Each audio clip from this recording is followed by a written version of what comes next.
Hello guys, I'm on a field in the Netherlands. I'm in Gemert at the Japan Classic Sunday. It is now almost after 3, so most of the cars are about to leave. I had a fantastic day out. You will see that all in the video.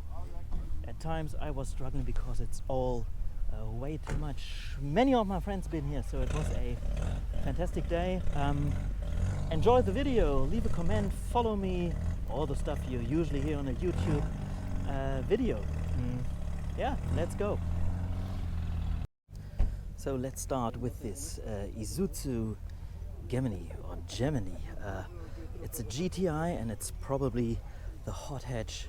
Well, no one knows or no one can't remember because General Motors never sold these very successfully. All the way from Norway, by the way. The wheels look absolutely great. Very, very cool car. Let's go to some Korean cars here at the show, but on our way we stop at a Toyota Carina because I had one. Not an estate. These were sold as an estate, as a liftback and as a saloon, and I had a liftback. Mine was just in that color too. Let's see what engine it has. I can't see it. 2 liter 1.6. Who knows? I had a 1.6. This comes all the way from the UK. A car that has vanished from our streets. The Hyundai S Coupe. This is the later facelift, and luckily, besides some MX-5s, we have the early S Coupe, and it is one of my show's favorites. Love the blue color with the gray silver metallic accents down below, orange indicators. What a fantastic car. To be honest, didn't like them when they were new. Anyway, Nissan Cube, very sweet looking car. Toyota MR2 and a bunch of Daihatsu materials. This is incredibly rare. So it's a Toyota Crown, I think S50. So this was the, I think, 3rd generation Toyota Crown. In saloon, these were also available as a very large estate station wagon. There even were a pickup version, even a double cab pickup version. And this was sold very early, I think, in the Netherlands. So Netherlands, Belgium, Finland, some Scandinavian countries, they got Japanese cars very, very early on. I think France as well. Fantastic looking car with the iconic crown badge. Well, that survived over the years until today. Early Toyota Celica on Steelies. This looks, well, not molested at all. Very cool looking car. So check out the fuel filler flap here at the B pillar. Of course it's a C pillar, sorry, but B pillar because it's pillarless. Well, what else? Nissan Stagea of Gran Turismo fame. It's funny, it's a car that was never sold here, but almost all know it because of a video game. Finally, the Lexus. That's an LS400. What I like, it has, I think these are called doilies. You know, these white things over the seats. It's a car that made hard times for Mercedes-Benz back in the day. I think these are Sub-Zero. Fantastic looking car. And I think nothing can go wrong. And that made problems for Mercedes-Benz. I think when Mercedes was in the development of the W140 series, they needed some more time for the development because of the Lexus LS400 and its massive success in the United States. I'd say the groundwork for the success, especially in the United States, was the Toyota Cressida, which was a more upmarket car right there, and that was the groundwork for a proper Japanese luxury car. And it's a impressive sight. Love the alloys, the whole look of it. Well, not with frameless windows though, but you know, it has this almost B-pillarless looking line here with the black B-pillars. Really, really cool. Rotary powered Mazda RX-3, proudly wearing the rotary engine badge. This is, well, beefed up massively, Nardi wheel inside, pretty cool looking alloys. This looks like an US spec to me. Right beside that, a sharp contrast, Datsun Bluebird saloon. Some more Datsuns right there. And then we have to show you the 2000 GT. So a very, very early Skyline, close relative to the legendary Hakusuka. There we have the 2000 GT badge. It has a fender mirror, so this looks very, very Japanese. It's a rare right-hand drive though, so I wonder what history it might have. I'm not sure if these were ever sold in Europe. I have to find out. And there another Skyline saloon, R30 generation, right-hand drive. It's a proper JDM car. Kamikaze speed shop, of course, fender mirrors, or what you expect from a, well, proper Japanese spec car. It even has some rain guards at the driver door, passenger door in this case. Some more Datsuns. What is it? 180? Yeah, it's a 180B, I guess. Right-hand drive, probably imported from Japan. It's very JDM-ish to me. Just have a look at this.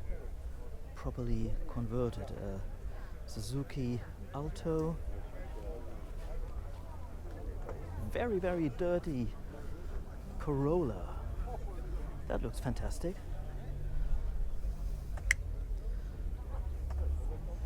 White Toyota Supra, favorite Supra of them all, because I love the interior. It looks more like a saloon than a sports car, or you could argue it's a proper... Oh! Some Dutchies ruining my video! That was Bas, Cars of the Wiesenhof. Check him right here. I'm overexcited. Can't find words for it. Bas as well, because it's a Nissan Cherry Europe, the rebadged Alpha Ana, and it is just fantastic. So it's a Nissan Cherry with the Alpha engine. It's the GTI, of course, proudly wearing some Alfa Romeo badging. Just have a look at this. There is a proper Alpha engine in it. So it started life as the rather unlucky Alpha Ana. Just check out this. Just have a look at the steering wheel, and it is, we're looking at a Nissan. Pop-up roof. Bas, you like the car? Love it. Yeah. This car alone would make an event worthwhile. Absolutely. I think these are even Alpha wheels. Not sure, but I think these alloys are alpha sourced. Nissan Cherry, of course, with a rear spoiler, all the information you need. Just have a look at this small detail. It even had some Alfa Romeo badging on the windows. Wow. Alpha Club member. For me, it's the most exciting car today.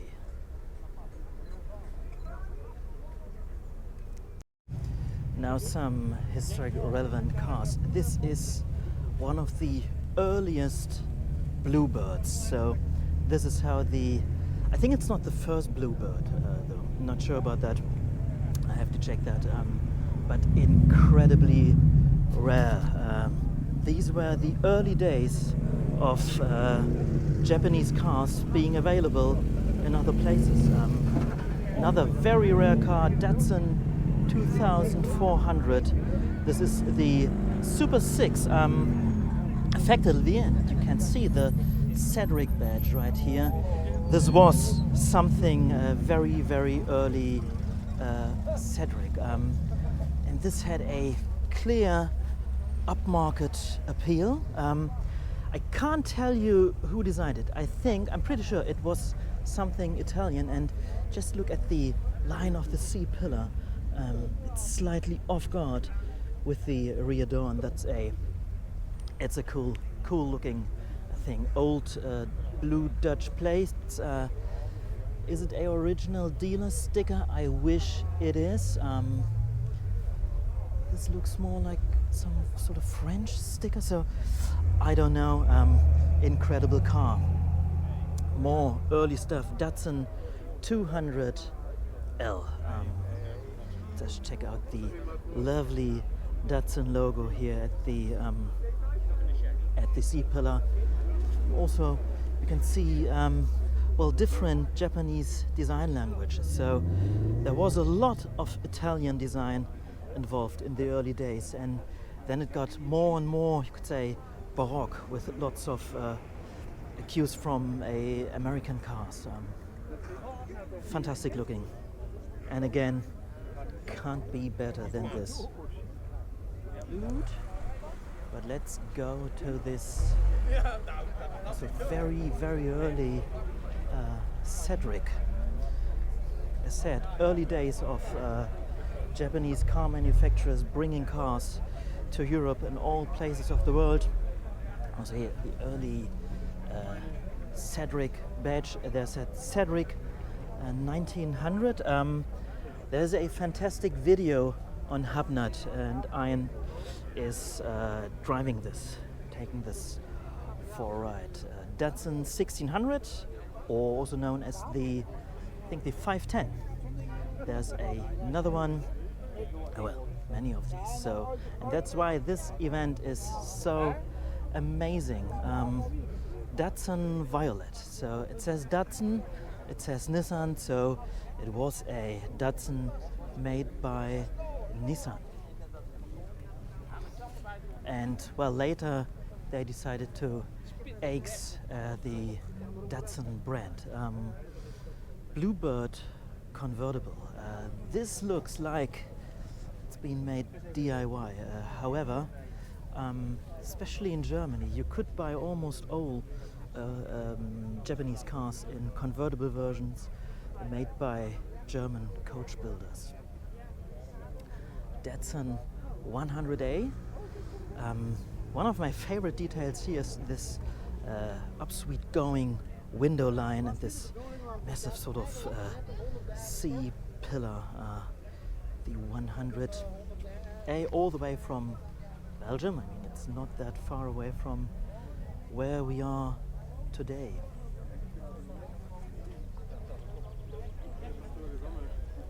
Another 510 wearing the Triple S badge, 1600. Then we have a 160J coupe, pillarless, of course, because Japanese love pillarless coupes. So very early Datsun 2000. You could say it's the 240Z predecessor, proudly wearing the 5-speed badge because 5-speed. Always loved the look of the rear lights here at the back. While we're here, probably my favorite Laurel. Datsun, this is a 2.4 petrol, I guess. They were popular in Germany even as a taxi car. So the successor of this was available with a 2.8 petrol and 2.8 diesel. Effectively, I'm talking about this car. So with a diesel engine, these were kind of popular in Germany among taxi drivers, stuff like that. This is, by the way, the later facelift of this generation Laurel, and after that Nissan axed the Laurel, at least in Europe. Not in Europe, in Germany definitely. Maybe in Europe, could be wrong here. Let's go to another very, very exciting Datsun. So you could say this is the Datsun brother of my Mazda 626 Coupe. So this is the coupe. It's a pillarless coupe with a large, almost panoramic window here.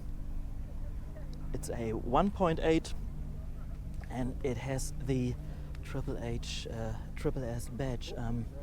This has only 23,900 kilometers on the odor. This is pretty much like, well, nothing. Very, very rare car. It's absolutely incredible. I think this car is from France. Yes, it still has French plates on it. Just look at the window sticker. Okay, Nissan Motor Co., Yokohama, Japan. And another coupe. This is a 140Y. It's actually quite chaotic how Datsun named the cars all over the world. So you might know it with another badge, with a different badge. Let's talk about the Toyota Crown, because this is I think it's the best looking. This was the S60, S70, and because of its very distinctive look, these were going by the name Kujira in Japan, and that translates to the whale. And I totally get why this car got the name. Especially the coupe is one of the best looking Japanese cars of all time. It has a very, very distinctive look, just you see with the driving lights and the indicators above the headlights right there. It's all incorporated into something front bumper. There was an estate version as well that looks absolutely stunning. There we have the Crown badge. This is what it looks like from behind.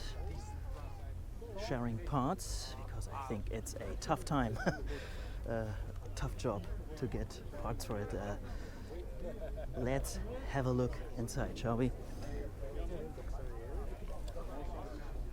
Lovely looking interior, automatic transmission, cloth leather seats. It is B-pillarless. Does it feature AC? I think it does. So guys going away happy with their new parts. Toyota Starlet Glanza. We got in Europe the regular, let's say a rather boring version of the Starlet, but in Japan you could have a Glanza, and that had enough power for almost everything. And it was a tuner's favorite. Besides its grandpa, Toyota Tercel, in a very, very nice condition, completely unmolested and original. And also dealer sticker. There you go, with the old Toyota style logo. Middelburg. Is that a Dutch car? I believe it is. It's a deluxe automatic transmission. Yeah. Oh, let's take a closer look at the, I got pictured, at the FA4. FA4 323. This is the first real successful Mazda available in Europe. It shared the same line with with the 626 1.6, with this little distinctive line here between the headlights and the grille. Check out the interior. Seats look amazing. Also with a sort of dotted steering wheel. Not so many around of these. Can't tell you much about the engines, but if you check my website and my Instagram, I had a feature about the FA4. One of the favorite parts of the FA4 history is the later life of this car in Indonesia, where it was sold many years in the same look, but with later 626 headlights, and it had a pretty interesting name. It was sold as the Mazda Baby Boomer. Okay, you're in for a treat because we have a very cool and unique combination of cars, and that is the Honda Legend 2.7 and the Rover 827. And these are, close relatives from the early days of British Leyland working together with Honda. And these two started life as the Project XX. And that was the first larger project between Honda and Rover, and it was kind of a bumpy start, to be honest. The 827 has basically all the mechanics, the engine, if you want, from the Rover, from the Honda Legend. There were Rover engines, though. There was I think a 820 as well. This, however, is the 827, and what I think you can see on the 827 that at British Leyland they knew about good design. I do think the 2.7, the Legend, looks good, but it can't beat Vitesse. It's probably the better car. This is the better looking car. I don't know if you can see the interior, light brownish interior. I had a chat with the owner, so he was looking for the car for almost 9 years, found it in Switzerland. It's a Swiss car with a aftermarket AC. Had a chat with the owner of this too. No problems at all. The car is in almost daily use, no problems whatsoever, because it's a Honda, and Honda just knew how to do it properly. So this is an amazing combination of cars, and I can't imagine any other place to see these two parked together. And that's something I love about the event. So the organizers knew about the cars, and of course a Rover can be part of this event. I think these look so fantastic. Question is, this or an SD1? Tough question. Let me know. Now we're looking at the interior of a very exciting car, already featured on my Instagram, because I've seen this last year and was stunned by it. It's a Nissan Vivio T-top because it has a T-top. So this part of the roof will go up, and then you have a targa piece. And you know, this is something I absolutely love. It's on steelies though. Well, it's a proper bubble era car. So the bubble era of Japanese car industry when almost everything was possible. Just check out the colors. It's amazing. Automatic transmission, AC, all the stuff you want.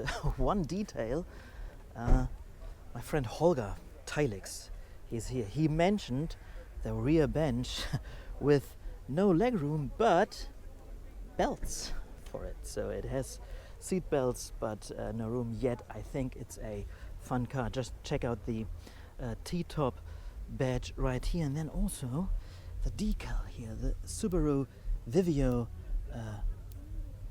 many times right there, and it's is it one of my show's favorites? Maybe. Another historically relevant car, and that is the Daihatsu Charade, first generation Charade, car of the year in Japan back in the day. And this was a proper 3-cylinder engine, and I think one of the first 3 cylinders in serious production. One detail about the early Charade, that is, you know what it is? It's a coupe.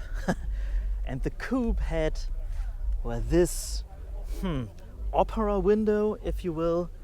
I just love the fact that they named it a coupe. The 5-door version is almost the same shape, so it's not very different. Oh, another yellow Copen. So I'm not alone. We'll come to that later on. So the Daihatsu Charade. Being a massive Daihatsu fan, always love to see a good old Charade with the opera window. At the back, luckily windows open, so let's peep inside. It's all very brown and beige, automatic transmission. There we have a much younger brother. Interesting detail. If you check the logo here at the front, you will see that there is a De Tomaso badge on it. So in Japan, I'm not sure if that was even available in Europe. There were a De Tomaso version of the Charade. I'm pretty sure that isn't, because it's a left-hand drive, so I can't see this being anything De Tomaso yet. I really like that it has the De Tomaso badge. Okay, so the Copen's coming in. It's not a Sunshine edition, I think, but it has the rear rack. Let's check out this red Copen. I think red suits the car extremely well. These are the original, I think, 15-inch alloys, cloth seats, and all you expect from a Copen. So lovely cars, double exhaust. This is beefed up quite a lot. Wonder how the sounds. And there is the other yellow Copen with cloth seats. I have the red leather seats. Would love to have cloth seats, to be honest. Also on the original alloys. Now, being here, one of my odd favorite cars, the Daihatsu Charmant, which was effectively a Toyota Corolla. Daihatsu, being part of Toyota, were making sort of its own version of it. This is a Mark II. It had a predecessor. I've seen that, I when I've been here the first time, there was some guy from Poland bringing a very early charade. I will show you pictures. Now, let's stay here for a minute because something ultra rare is parked over here. I'm not talking about this Honda K-Van Street V. Also, this was already featured on my Instagram. I'm talking about a Honda Life StepVan, and I think this is a Mark 1. So these are in Japan, even in Japan, these are really rare. Owners opening the door. Luckily, I'm here at the right moment. Just check out, it's so incredibly rare. You've got this from Japan imported? Yeah. What year is it? 72. 72. And these are even rare in Japan. Yeah, I know. Yeah. Fantastic. They don't want to export. Yeah, because it's a piece of history, right? Yeah. Yeah. Yeah. Awesome. They also made them in pickup. Yeah. Much more rare. Also coming. Never seen that in real life. Amazing.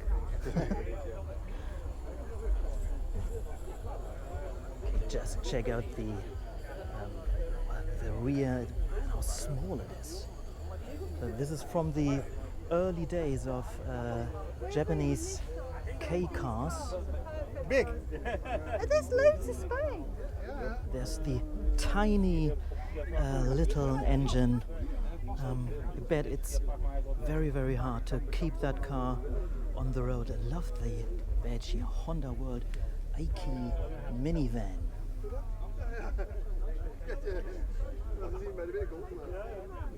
And right beside there we have a pickup version. It's also an earlier Honda Acti van. What a fantastic car. So this is the stuff to see here. Also Honda Civic. Just seen an exciting sticker. It says Safari car.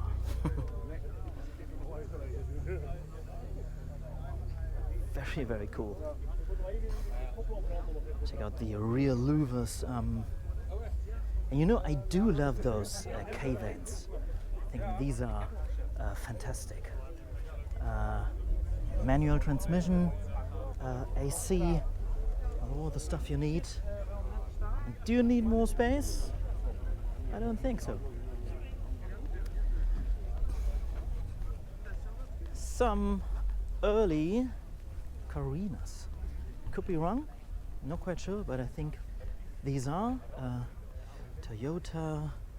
Yes, I'm right, Toyota Carina. There we have a 2-door and a 4-door. When I've been here the first time, there were so many of these. We have some Daihatsu Coupens. Yeah, fantastic looking small cars. Not quite sure if these were in the K-car regulations in Japan. Not in Germany because, well, of course we don't have these regulations, but usually larger engines. These are all, I think these are all 3 doors. There was also a 5-door version available. Later, Daihatsu Sirion. These were also sold as rebadged Subarus. Daihatsu Move, obscured by a Daihatsu flag, and some American or US spec Mitsubishi. Something Galant maybe, something Sigma maybe. Guess it's something V6 3.0, but definitely a US spec. Okay, something Australian is parked over here. Mitsubishi Sigma Galant Estate. These were all built in Australia.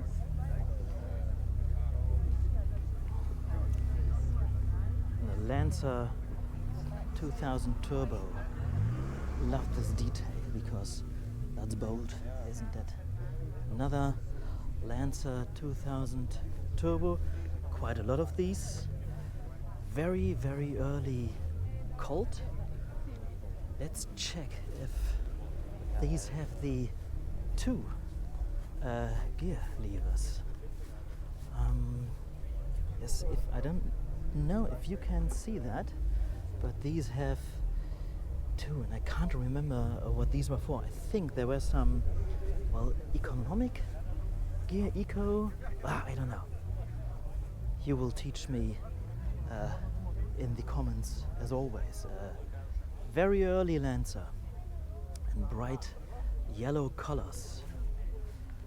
Let's check out how these look at the back. And beside that, Galant.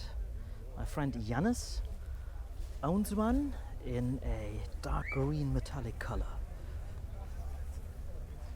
And I think these look pretty good.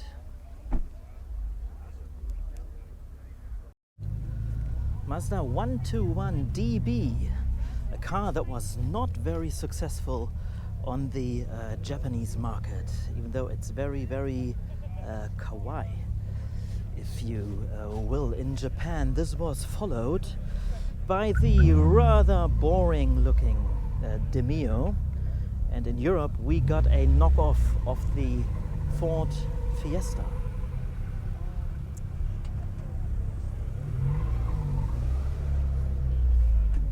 Okay, over here, as green as possible, good old Mazda. Is it a A18? I have to check that. It is a A18, and it looks the part. Besides, that's interesting, because I've just showed you the very kawaii 121, but the 121 badge started life at this. I can't remember what it was sold in other countries. So this is the 121 Sport Coupe with this excellent looking small window here in the middle.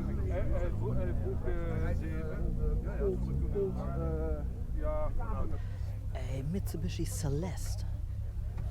This is a fantastic looking coupe and rather interesting.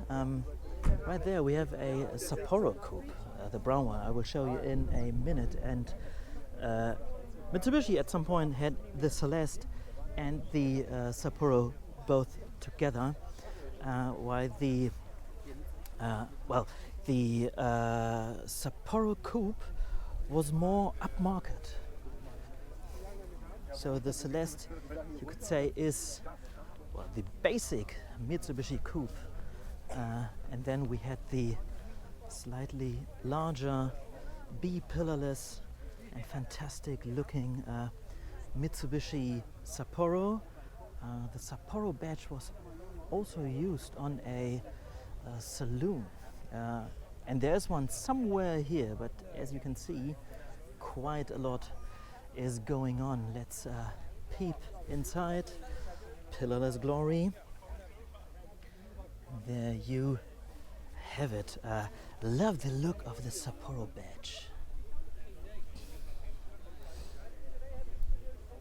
Then we have a Starion. The Starion and the Sapporo both were sold in the US with Dodge badges. Was it even Challenger badges? Can't remember. We have another two-door Lancer and a Cordia. Also a Mitsubishi Coupe, rather odd-looking coupe in my eyes. Let's see how it looks from the back, and let's get into some of its details.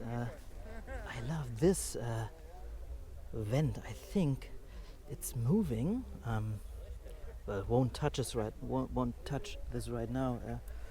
Automatic gearbox, scoop on the bonnet. There's a Galant. Is it a Galant? Well, it is definitely the facelifted version of the brown Galant I've just shown you. I can't remember the exact generations right now. Are these both GLSs? Well, who knows? This definitely is. Okay, some more Mazdas. It's a 929 Coupe. As said, the Japanese. Oh, this is a detail I love. And of course, pillarless. Check out the interior. It's such a fantastic looking car, and yellow colors look great on this early RX-7.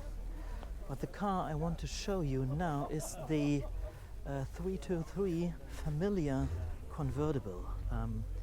In Japan, the 323 was the Mazda Familia, and you could have it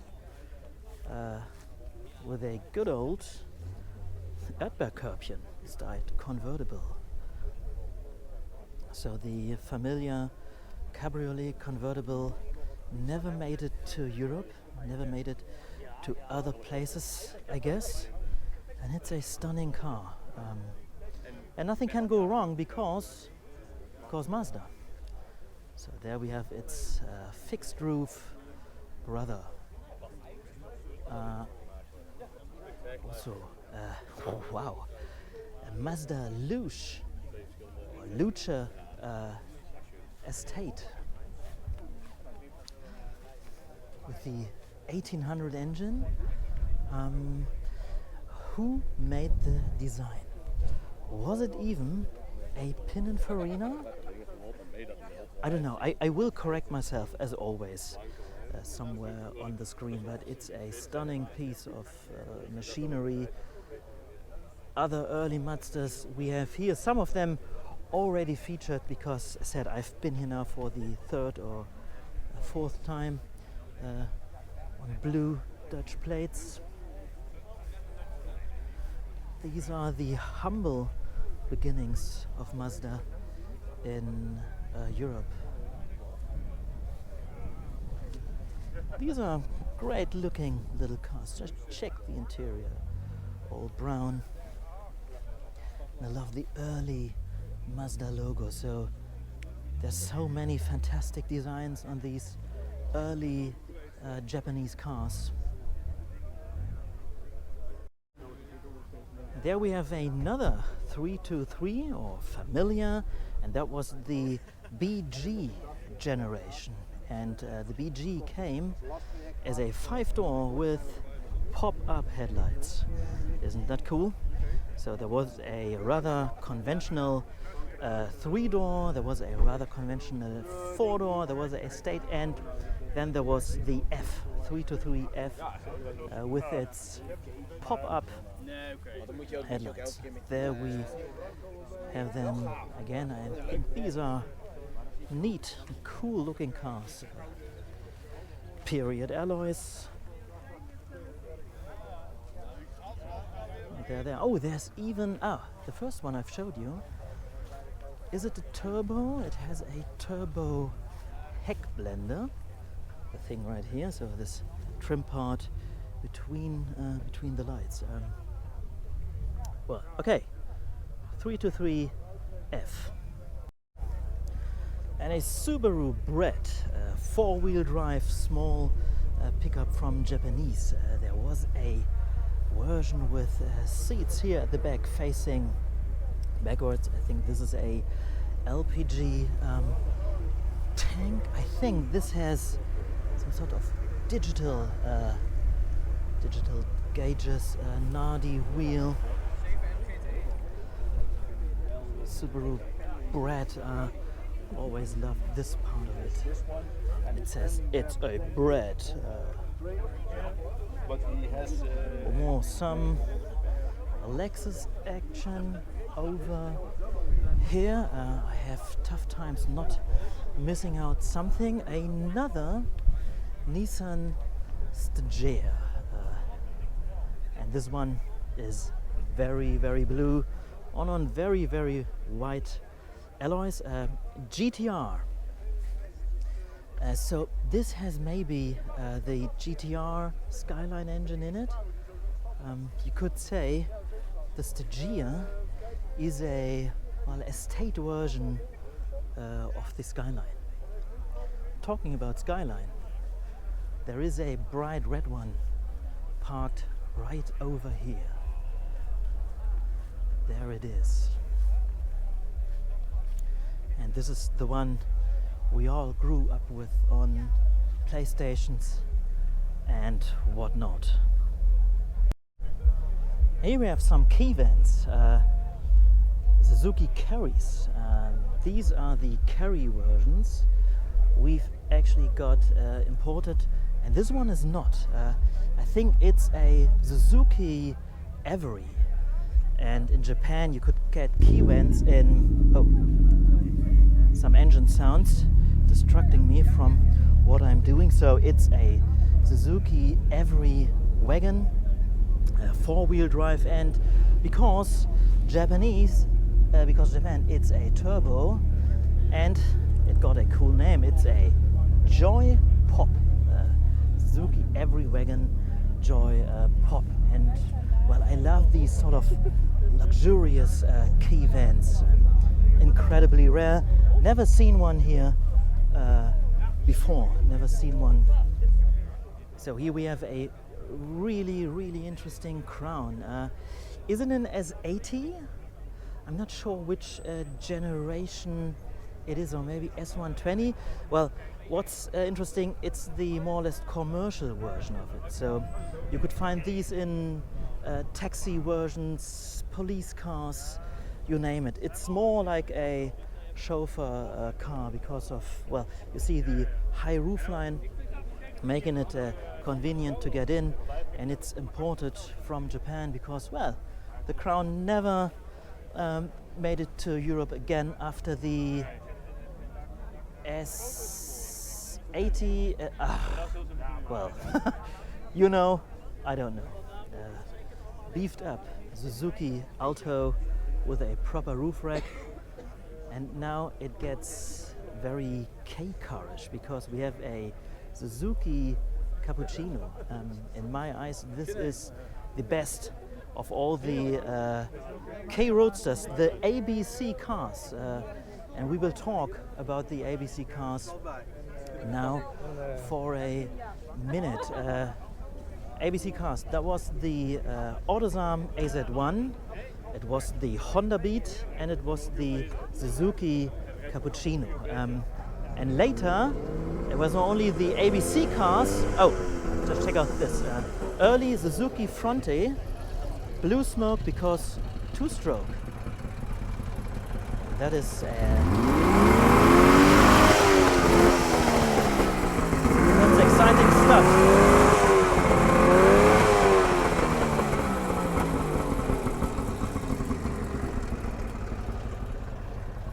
So now I'm a bit distracted by it, but there's a lot to say about this because, well, let's get over to, I mean, what are the odds? There's a Fronte, there is another one. So the Suzuki Fronte is one of the early kei cars, and the first generation of kei cars in Japan were mainly based on two-stroke engines. There were 360cc two-strokes. This is a rather beefed up 500, and it's one of the early Japanese cars that was available in Europe, and it's super, super rare. Let me show you some detail I love about the interior. So, headrest only for the driver. And I had a ride in this one right there last year because Bert, the owner, took me for a ride. So this is one of the earliest kei cars. Let's get back to the Cappuccino. So I think the Cappuccino is the best and the most sporty ones of all the kei Roadsters. I will show you, well, if it's still here, a Honda Beat later, because B for the Beat. C for the Cappuccino, and later it changed to the ABCC cars because there was the Daihatsu Copen. So I mean, tell me a place where you can see this. There's a yellow, a silver, a yellow Fronte, silver Cappuccino. Turning around, there's a yellow Fronte and a silver Cappuccino. It's pretty much unbelievable. So let's talk about the roof. It's pretty much, it's amazing. So this part of the roof will go up. Then you have a, let me show you here the fixed roof. Then you have a T-top in the middle and two parts at the sides. So quite a lot is possible with this car.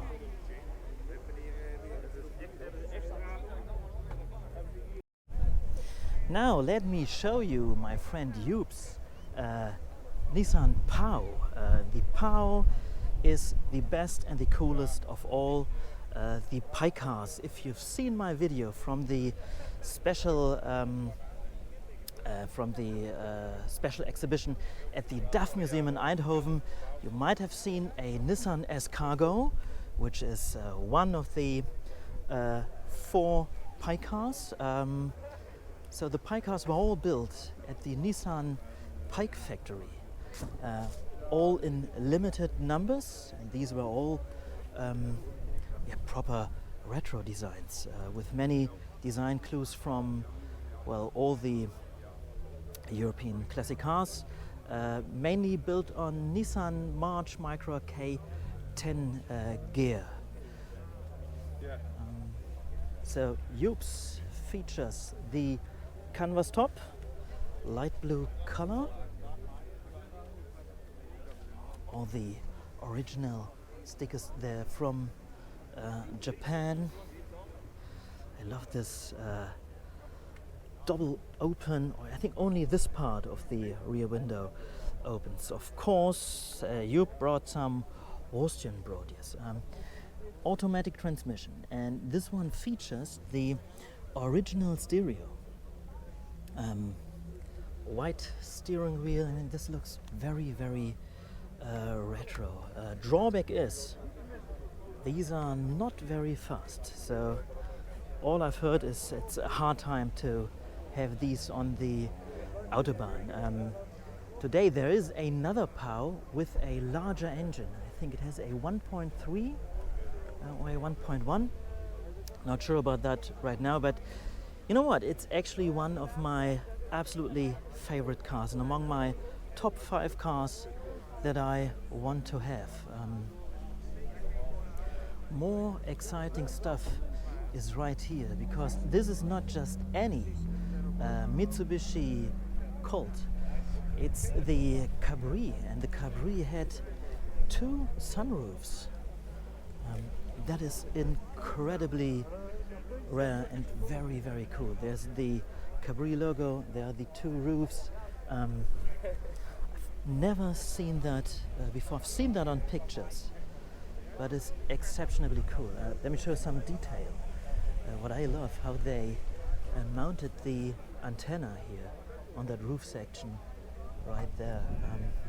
Very, very cool. US spec indicators, but it's a European car on Dutch plate, not Belgian plates. Sorry, Dutchies. It's a car from Belgium. Original plastic hubcaps, and also one of the favorites of today's show. Here we have a JDM Nissan Silvia.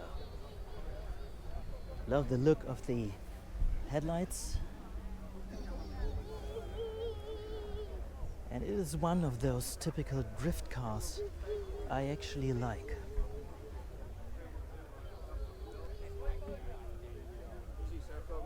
Then we have a Nissan Bluebird, UK production car.